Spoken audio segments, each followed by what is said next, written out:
makuha yung mga drug lord at saka sana protector, stop na ang illegal drugs. Kaya sa area ko, maski ang Bacolod, Your Honor, Mr. Chair, nakahuli tayo ng 80 to 90 na mga pusher, walang patay.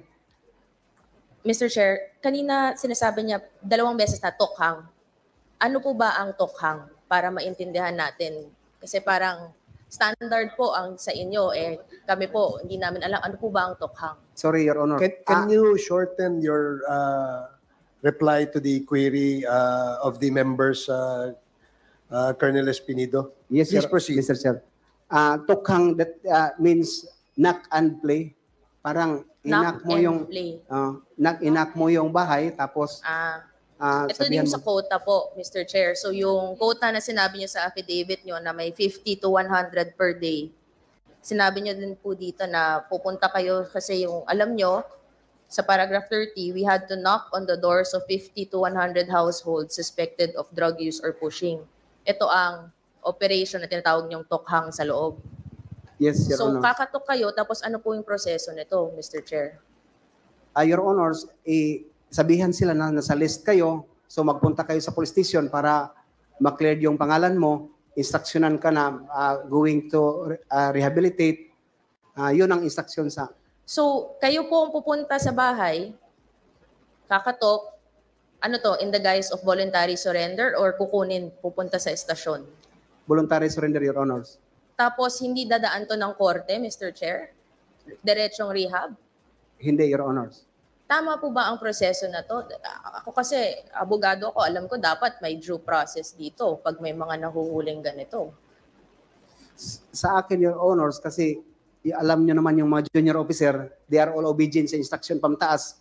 May legal counsel kami, mga police, na akala namin yung pagdating sa baba, talagang hinimas na yun na maging legal ang trabaho. But again and again, sinabi ko sa akin istasyon, hindi ako nag-implement ng tokhang. So, pero standard na to sa iba. Kung hindi sa inyo, alam nyo po, standard to ng alam ng iba na ang operation na to, kakatok, kukunin, rehab, walang dadaan na ibang proseso, kayo ang magde-determine po nito. Yes, Your Honor, standard yan. Na may nag-o-order galing sa higher ups. Yes, Your Honors. And then, itong reward system naman, sinabi po, Mr. Chair, na under an operation, nakukuha ang reward. Right after sa accomplishment, Your Honors. Ano ang accomplishment? Ano ang meaning ng accomplishment? Ano ang goal? Sa akin, sa stasyon, yung nahuli mo, na-bypass, din na-implement mo yung search warrant, na-filean mo ng complaint yung mga suspected person. So, may buy-bust operations, may search warrant. Dun sa affidavit nyo, mga 2 beses kasi na nangyari dito yung sa Albuera. May search warrant, pumasok Mr. Chair, sila with the search warrant on illegal possession of firearms, tapos yung nag-search, biglang namatay itong si Mayor Espinosa. Sa Osamis din, itong mataas na syndicat, na drug lord na si Parahinog, pumasok din na may search warrant through the guise of illegal possession of firearms. Pagpasok, namatay din po. Itong pagkukuha ng search warrant, sa alam ko po kasi, di ba pupunta po kayo sa judge, at pag pupunta kayo sa judge, may witness yan at may ipapresent para mag-grant ang search warrant. Pero parang sinasabi po, Mr. Chair, na itong search warrant kasama sa operations ng reward system. So may formula po ba to para mag-grant agad ang search warrant on the guise of illegal firearms? Papasok, may makikita, tapos may mamamatay?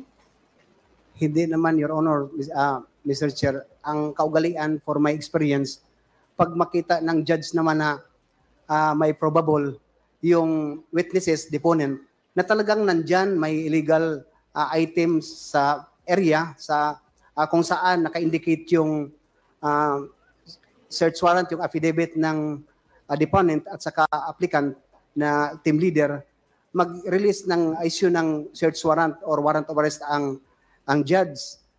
Doon na, Your Honors, Mr. Chair, sa pag-implement mo na, kung ano mga pamaraan na naman ang gawin mo, as long as you are in accordance with the POP Standard Operating Procedure ng PNP, Your Honors. So itong search warrant, sinusundan naman. Yung mga witness na to, saan po galing? Ang sa Buira, for your information, Your Honors, hindi ako ang applicant ng search warrant, ang province. Joint lang yon. Ang sa Usamis naman, hindi din ako ang applicant, ang CIDG. So ang CIDG ba ang pumapasok to search? Since sila naman ang applicant. Joint with us, Your Honor, Mr. Chair, bakit? Kami ang may alam sa area. Yung CIDG, nagpunta lang doon para mag-verify, validate, to confirm na mayroon talagang illegal yung isang subject person. Din sa pagpasok, Your Honor, Mr. Chair, because alam na ng lahat na fully armed ang grupo ni Paruhinog. Itong reward system na to, naging standard to throughout the country? Sa pagkakaalam ko, Your Honors, yes. Paano mo nalaman to? May mga kausap ka bang iba na ganito din? Pinag-uusapan nyo? Ano ang sistema nyo dyan? Ganito din ba sa inyo? Very known naman yun, Your Honors. Very known within... Within the PNP. Okay. Standard siya. Hanggang ngayon ba? Alam nyo po ba kung... Hindi ko na alam, Your Honor, sa ngayon. Okay. Presente. Sorry, Your Honor. So, dito, no, nakasulat dito sa inyong affidavit, no, na kasama sa reward system na may mga LGUs na nagbibigay ng rewards. Tama po ba? Yes, Your Honors. And sinabi niyong legitimate naman ang pag-receive ng mga awards sa may voluntary surrender sa grupo nyo. Tama, dahil may LGUs. Paki-explain lang po, bakit kailangan Actually, itong reward system, bakit kailangan, Mr. Chair, ng reward system? Hindi po ba trabaho naman po talaga ng police na hulihin itong mga suspected or nahuhuli sa bypass operations? Bakit kailangan ng reward system? Ba't kailangan din ng LGU pumasok para magbigay ng mga awards na to? Rewards na to? Yes, Your Honors. Ang nangyari kasi sa police, magaling lang take ng order, magbigay ng order, manghuli. Pero hindi magbigay ng allowance or financial to accomplish the mission, Your Honor, in which ang bypass hindi ka ganun kadali, Your Honor, na puntahan mo, hulihin mo. Dapat may pira yung gasolina ng motor, ng police mo, operatives. Kinausap ko yung mga executive, Your Honors, kung saan ako ma-assign, na ganun ang mga mangyari sa atin, Your Honor. So, voluntarily na sabi sila, Your Honors, na sige, kami ang magbigay ng budget sa inyo para sa reward kung may mahuli.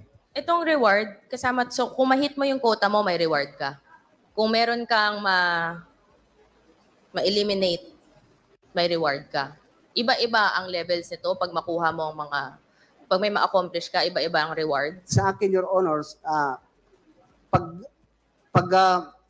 manak mo lang, hindi kasali yun sa reward yung mapuntahan mo lang para katukin mo, mag-surrender. Walang reward yan. Anong mangyayari kapag tumanggi ka? Yun na ang mangyari, Your Honors, i-relieve ka. So ito po ba ang nangyari sa inyo? Dahil sabi nyo po, hindi nyo po ginagawa. Tumanggi ka po ba? Kaya Mr. Chair, nasa derogatory list ka, biglang nasa high-profile drug list ka. Bakit ganon? Siguro, Your Honors, isa yun na dahilan, pero sa akin, pinakadahilan na na-disband ko yung grupo ni Espinosa at saka ni Paruhinog. Etong si Espinosa, no? Dahil sinasabi niyo po, Mr. Chair, na si Espinosa po ang dahilan kung bakit hindi, di ba, nasa derogatory list or tina-target siya.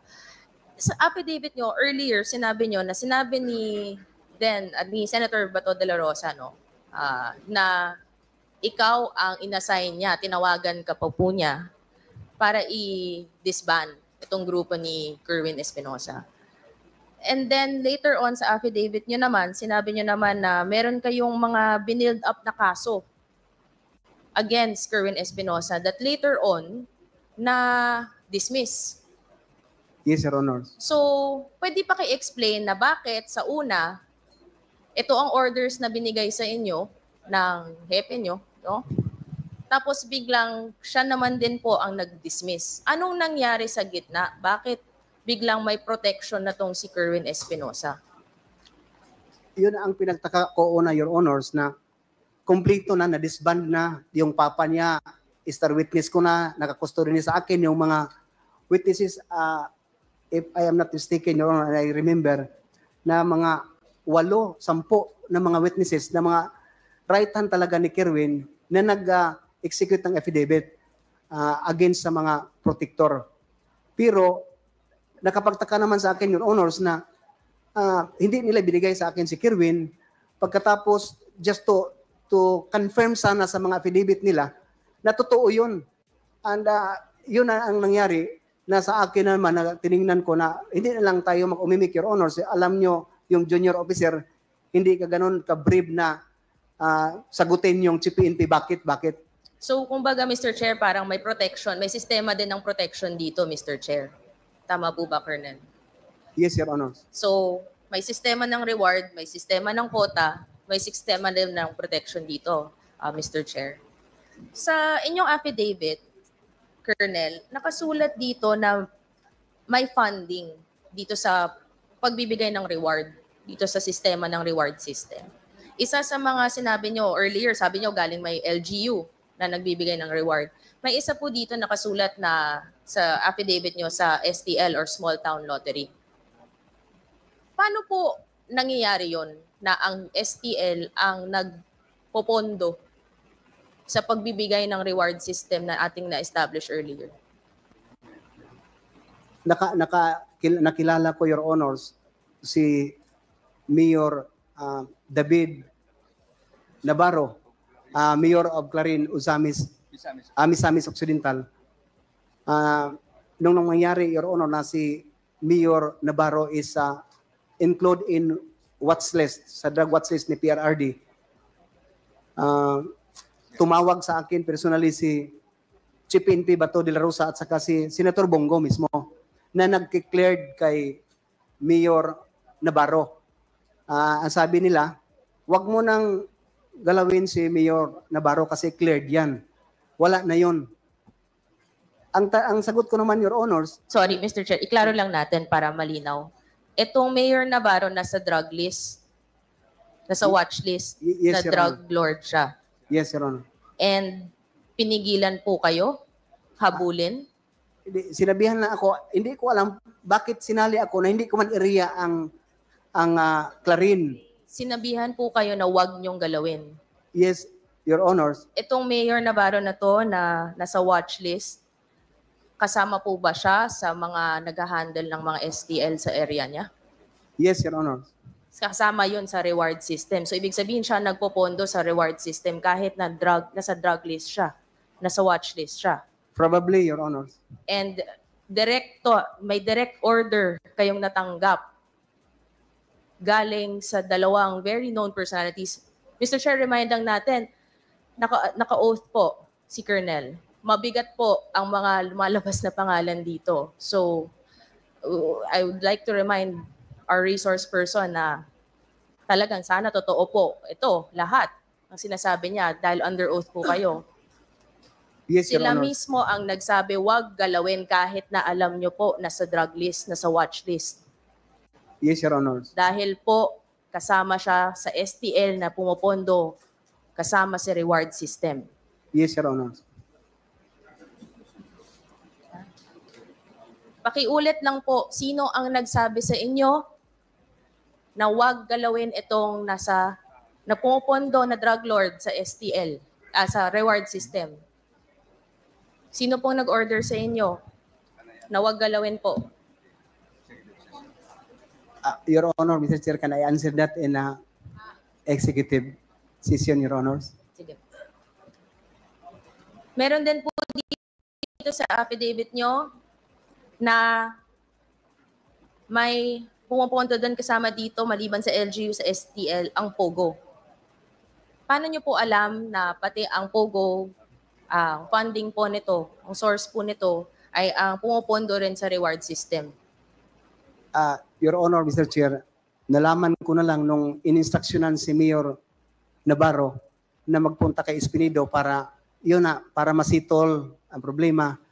So si Mayor Navarro mismo nagsasabi sa akin na magpunta ka man, sir, sa Bacolod, alam mo na wala nang problema sa mga gastusin kasi lahat ng illegal gambling na natanggap, yun ang gagamitin para sa reward at saka sa illegal drugs na trabahoin ng police. But to tell you, Your Honors, only my police station, hindi lang, ako lang sa lahat ng police station siguro, iwan ko kung mayroon iba, na hindi tumanggap ng STL. Dito po tayo sa POGO. Kasi nakasulat din dito po sa affidavit nyo na ang pumapondo din sa reward system na to ay mga POGO, galing sa POGO. Yun ang narinig ko kay Mayor Navarro. Siya Your mismo Honors. ang nagsabi sa inyo, Mr. Chair, na hindi lang STL, pati ang POGO ang pupondo dito. Yes, Sa paragraph 40, Mr. Chair, ng kanyang affidavit, nakasulat dito, after these POGOs were able to register with government, funding was funneled downward from the level of Bongo. Mabigat po ang akusasyon na to. Again, Your Honor, Mr. Chair, allow me to answer that in a executive session, Your Honors. If I may, with the indulgence of Congresswoman Nograles, Colonel Espinido, nailagay niya yan, statement na yan, dito sa inyong affidavit. So, siguro hindi na kailangan ito sabihin sa under an executive session because you have clearly stated in your affidavit in item number 40 yung tanong ni Congresswoman Nograles. So, please refer and answer the query of Congresswoman Nograles. I submit, Your Honor, Mr. Chair. Please proceed, Congresswoman Nograles. So, you confirm po, Colonel, na itong POGO may basbas at may orders na pagpopondo dito sa reward system na galing sa POGO sa pinangalanan nyo po dito sa paragraph 40 na si tama po ba? Ito po ang ngayon na senador natin, Senador Bongo. That's the information I received from Mayor Navarro, Your Honors. From Mayor, okay. And meron din dito, nakasulat na intelligence funds din ang pumupondo sa reward system na sinabi niyo sa affidavit niyo. Paano niyo naman po alam na galing din po sa intelligence funds? Yun ang mostly na marinig natin, Your Honor, sa amin mga pulis na pagkukunan para sa mga fund ng mga reward system, Your Honors. Itong si Kerwin Espinosa, babalik ko lang. Sa tingin niyo po ba, Mr. Chair, na ito biglang kaya Prendontek na protektahan, kasama din po ba siya? All this and corroborate your statements. Tama po ba, Mr. Yes, Chair? Your Honors. Meron din AIDG. Kasama po. Tama po. Yes, Your Honors. And itong mga LGUs and itong mga POGO entities na na-establish naman po natin ang mukhang galing dito ang pondo ng reward system, ang pumupondo sa reward system. Pwede mo bang mabigay sa amin ng mga listahan? Mga entities siguro na alam nyo or mga LGUs din na alam nyo po? Your Honors, Mr. Chair, sorry for that because I don't have any document na ma-indicate lang yung mga pangalan nila. Just only an information as an chief of police and an officer of the PNP. Siguro, Mr. Chair, itong mga bagay na to sa mga list ng bagmen, ang intelligence officers, ang mga POGO entities, ang mga list ng LGUs, of course, to protect later on sa executive session, baka pwede nating makuha ito. Just to protect the names na lalabas, we want to protect these people also and especially kay Colonel na ilabas po natin within the executive session, Mr. Chair. So, ito, no, tama, sa pagkaintindi ko po, meron talagang system of reward sa loob. At ang system of reward na to, kung ang pumupondo, ang LGU, ang STL, ang POGO, intelligence funds, at may nag-identify ng mga bagay-bagay na to. At mukhang ang nag-identify sa bagay-bagay na to, sinabi nyo naman sa paragraph 40, si Senator Bongo. Tama po ba ang pagkaintindi ko? The information that I have, Your Honor, Mr. Chair, sa paragraph 40, that is only the information came from Mayor Navarro. But to link Senator Bongo na siya talaga ang galing sa kanya, I don't have, Your Honor, Mr. Chair. At ang sistema naman ng quota sa pagbibigay ng mga orders, no? Mukhang at mga protection, sistema ng pag-protect, mukhang may pinipili dito. Sino ang biglang magkakaroon ng search warrant at biglang pag-search mamamatay. At may sistema din na pinoprotektahan, parang katulad nitong ni Kerwin Espinosa na una hinahabol, ngayon pinoprotektahan. At may sistema ng quota, malamang galing to sa orders. May nag-order dito. At ang pinangalanan nyo naman, dito rin sa affidavit nyo, syempre, galing po to sa taas ang hepe nyo. At mukhang ito ang kanina tinanong ni Congressman Joel, no? Na si Senator Bato. Your Honor, Mr. Chair, to qualify the